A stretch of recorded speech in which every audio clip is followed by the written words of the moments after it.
हाय, मैं doctor Archana Sinha, A farmer district and session जज from Delhi. आज आपके पास इंफॉर्मेशन लेकर आई हूँ exams of APP and PP in CBI. तो हम, क्योंकि इसका नोटिफिकेशन आ चुका है, एपीपी के लिए 19 वैकेंसीज और पीपी के लिए सीबीआई की 25 वैकेंसीज। तो आइए हम देखते हैं कि हमें क्या क्या इंफॉर्मेशन जरूरी है और फिलिंग अप दी फॉर्म्स, और हमें कैसे ध्यान रखना है, तैयारी करनी है ताकि हम सक्सेस पा सकें और दिस एग्जाम।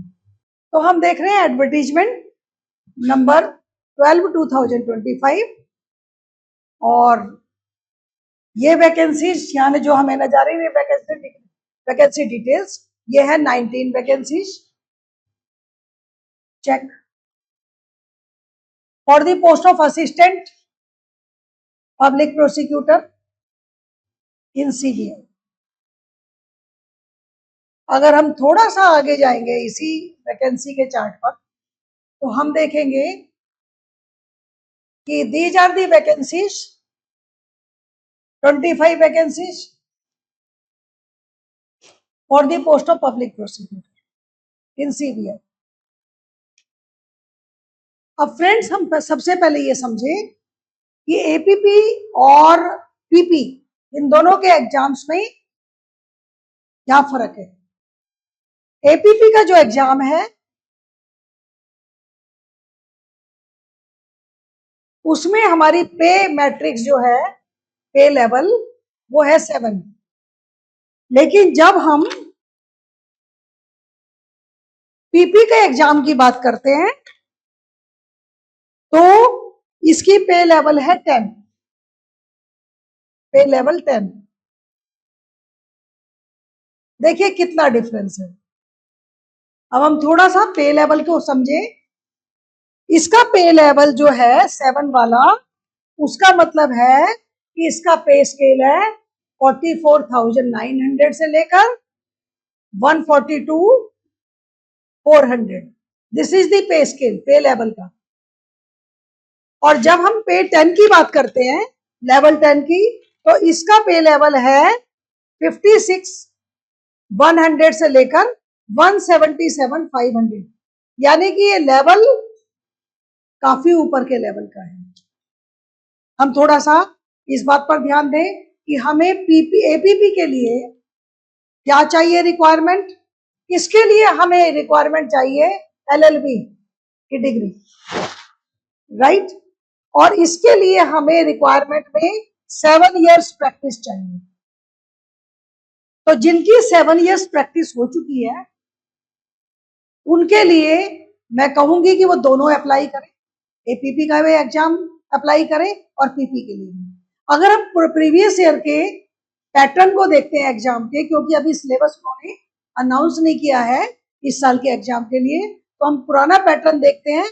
तो हम देखते हैं कि कहीं कहीं एपीपी और पीपी और इवन दिल्ली एपीपी, इन तीनों के लिए कंबाइंड टेस्ट भी हुआ है, प्रीलिम का कंबाइंड टेस्ट प्रीलिम के लिए।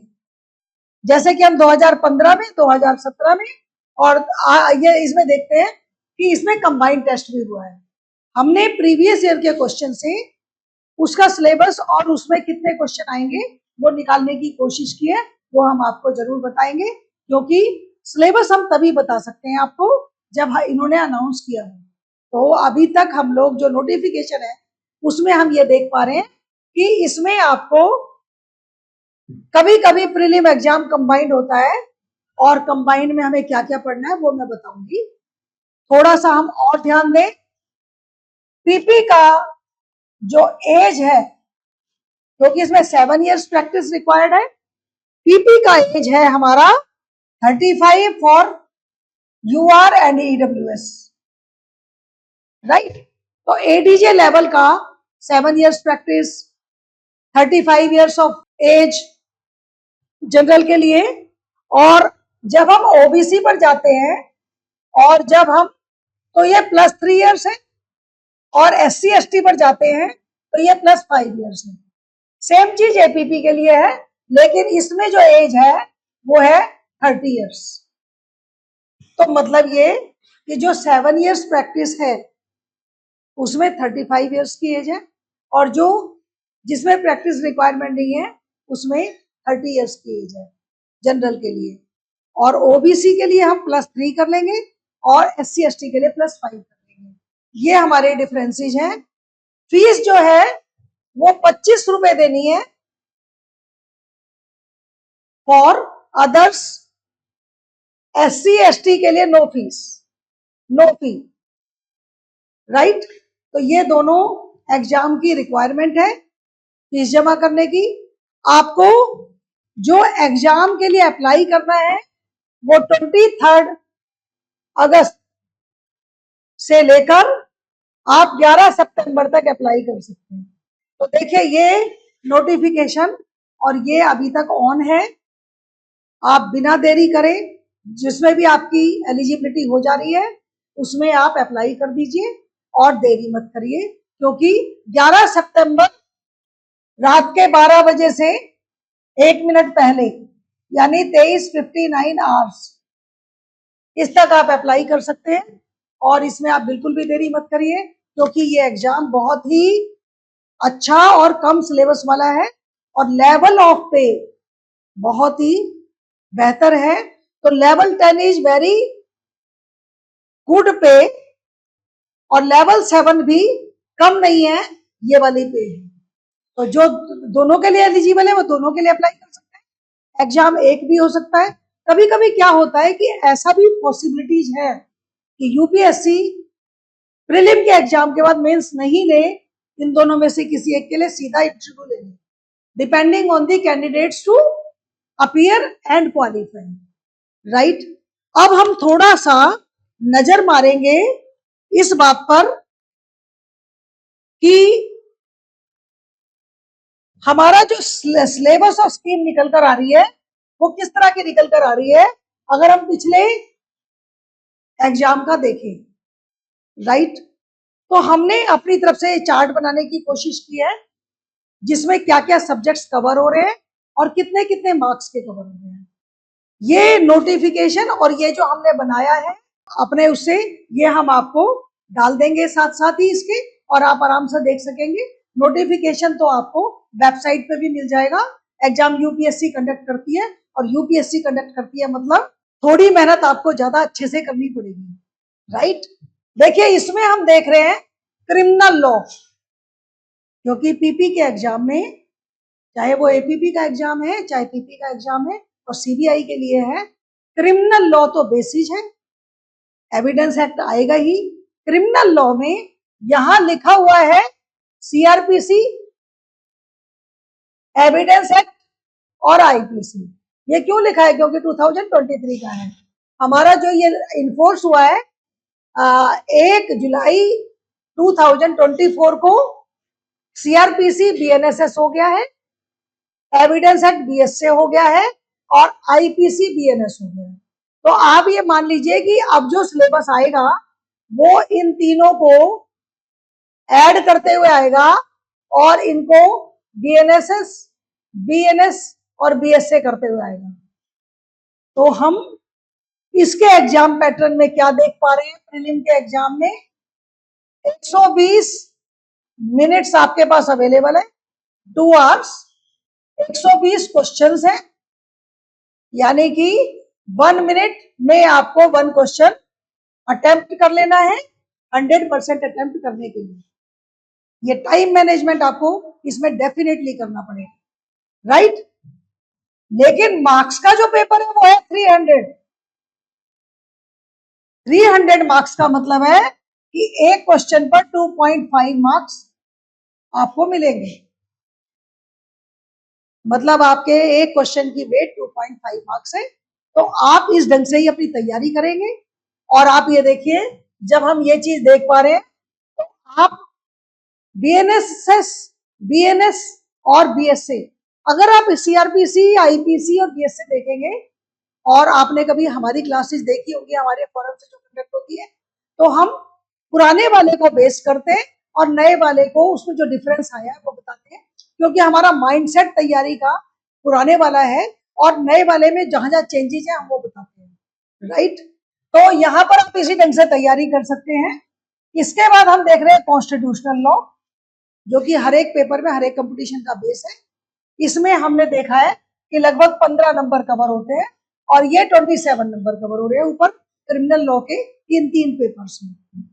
उसके बाद हमने कॉन्ट्रैक्ट एक्ट के भी कुछ देखे हैं थोड़े, मनी लॉन्ड्रिंग एक्ट के 5 नंबर का, एलएलपी भी 4 नंबर का देखा है, एनआई एक्ट के लिए भी 4 नंबर आप मान के चलिए। एनआई एक्ट में भी रजिस्ट्रेशन एक्ट बहुत छोटा सा एक्ट है, एनआई एक्ट भी बहुत छोटा सा एक्ट है, और एनआई एक्ट में आपको 138 से लेकर 143 तक बेसिकली सेक्शंस करने होते हैं। इंसॉल्वेंसी एंड बैंक्रप्सी ये भी छोटा सा एक्ट है, इसमें 6 नंबर, राइट। अब आप बैंकिंग रेगुलेशन एक्ट, ये दोनों के दोनों बैंकिंग से रिलेटेड है, इसमें 4 मार्क्स, यानी ये 10 नंबर का आपका बन जाता है बैंकिंग से रिलेटेड, राइट। अब इसके बाद पीपीए जो सिविल का है, company act, Delhi special police establishment act, SARFAESI act जो कि ये भी बैंक का ही है, हम इसको भी बैंक के साथ ही कनेक्ट कर देते हैं। ये पेपर्स सरफासी भी 4 नंबर है, यानी कि हम +4 कर देते हैं। बैंकिंग से रिलेटेड आपको 14 नंबर का मिल जाता है, जो कि अच्छी वेटेज है, यानी कि बैंकिंग से रिलेटेड पेपर्स आपको अच्छे से करने होंगे। सीवीसी यानी सेंट्रल विजिलेंस एक्ट का ये है 4 नंबर, आईटी एक्ट में से आपको 7 नंबर का आ सकता है, और सेबी में आपको 6 नंबर, लिमिटेशन एक्ट में सिर्फ 1 नंबर दे रखा है, क्योंकि जनरली यहाँ पर सिविल का उतना काम नहीं होता है इसमें, सीबीआई वाली कोर्ट्स में, तो लिमिटेशन का खाली 1 नंबर का दे रखा है। मे भी आ भी जाएगा, नहीं भी आएगा, और हमने प्रीवियस ईयर के जो हंगाले हैं उसमें हमें लगता है कि ये भी थोड़ा सा कवर हो सकता है। टी रेगुलेशन में भी सेबी के अंदर ही ये 6 नंबर का है। एसेट रिकंस्ट्रक्शन में भी आपको 1 नंबर, ये भी बैंक का है, इसको भी हम बैंक के साथ ही अटैच कर देते हैं, तो हम इसमें +1 और मान लेते हैं। और एनआईए इसमें 5 नंबर, यानी क्रिमिनल एक्ट में आप एनआईए और मान लो इसके अंदर ऐड कर लो। बाकी ये कॉन्स्टिट्यूशन बेसिक लॉ है, ये सिविल का है, मनी लॉन्ड्रिंग इसी बैंक के साथ ही अटैच कर लो, यानी बैंक से रिलेटेड आपको अच्छे मार्क्स कवर होते हैं, लेकिन 3-4 एक्ट आपको देखने हैं, राइट। तो हम इस तरह से अगर इसको हम प्रीवियस ईयर के देखते हैं तो हमें सिलेबस से भी ये पता चल रहा है कि इन एक्ट्स पर आपको काम करना है, राइट। अगर दिल्ली एपीपी कंबाइन करेंगे तो दिल्ली पुलिस वाले केसेस आपको थोड़े से ज्यादा भी मिल सकते हैं, दिल्ली पुलिस से रिलेटेड जो रेगुलेशन, रूल्स एंड रेगुलेशंस है एक्ट के साथ, राइट। तो हम इन सब चीजों को ध्यान रखते हुए आप तैयारी शुरू कर दें। आप ये सोचिए कि अगर 11 सितंबर को आपकी लास्ट डेट दे रखी है तो +45 डेज यानी आपका एग्जाम हो जाएगा, तो आपको तैयारी खूब जोर शोर से शुरू कर देनी चाहिए। और अच्छा पे लेवल है, अगर आपका 7 साल का एक्सपीरियंस है तो आप पीपी के लिए जरूर अप्लाई करें। इट इज नियरिंग जुडिशरी, खासतौर से जो बच्चे जुडिशरी की तैयारी कर रहे हैं और उनका अगर 7 साल का एक्सपीरियंस है तो वो बिना किसी खटके के पीपी इस लेवल का भी कर लें। तो विद दिस हम आपको सिर्फ ये कह सकते हैं ऑल दी बेस्ट। और हमारा फोरम हमेशा अवेलेबल है, हमारी क्लासेज नेक्स्ट मंथ के 1 से शुरू हो जाएंगी, और हम वेट करेंगे कि अगर सिलेबस भी आ जाता है तो हमें पता चल जाए उस हिसाब से, और हम आपकी सहायता के लिए हमेशा तैयार हैं। हम अपना experience, I have served 31 years of my service in judiciary, Delhi judiciary, हम अपना एक्सपीरियंस और अपना नॉलेज आपको शेयर करने को तैयार हैं। हमारे साथ जुड़े हुए हैं और भी रिटायर्ड ऑफिसर्स, जो बैंक के ऑफिसर्स भी हैं और फॉरेंसिक के ऑफिसर्स भी हैं, apart from the judicial officers. तो आप हमारे फोरम से मदद ले सकते हैं, हम हमेशा तैयार हैं आपकी सहायता के लिए। उसके लिए आप हमारे कॉन्टैक्ट नंबर्स पर, हमारी डिटेल्स पर कॉन्टैक्ट कर सकते हैं। और with this Thank you very much. Waiting for you to succeed.